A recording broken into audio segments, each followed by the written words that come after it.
ఏంటి మనవరాలా, నా మనవణ్ణి పూర్తిగా రెడీ చేసావా? చేశానమ్మగారు. ట్రైనింగ్లో అయితే పాస్ అయ్యారు. కానీ టెస్ట్లో ఏం చేస్తారనేదే కాస్త టెన్షన్గా ఉంది. నువ్వేం కంగారు పడక Kavya, everything will be all right. ఇంతకీ రామెక్కడ కావ్య? అదిగో వస్తున్నారు, మీరే చూడండి. ఏంటి అందరూ అలా చూస్తున్నారు?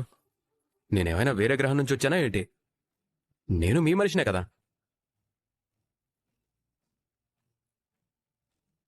లాస్ట్ 6 monthsగా కంపెనీ టర్నోవర్ బాగా తగ్గిపోయింది. అందుకని ఎండీని మార్చాలనుకుంటున్నారు.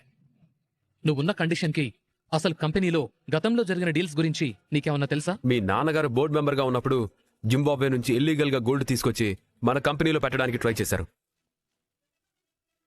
ఇప్పటి వరకు ఈ విషయం నలుగురికే తెలుసు. నీకు, మీ నాన్నగారికి, నాకు, మా తాతగారికి. ఈయనకి ఈ విషయాలన్నీ ఎలా తెలుసు? అంటే ఈయనకి గతం గుర్తొచ్చిందా?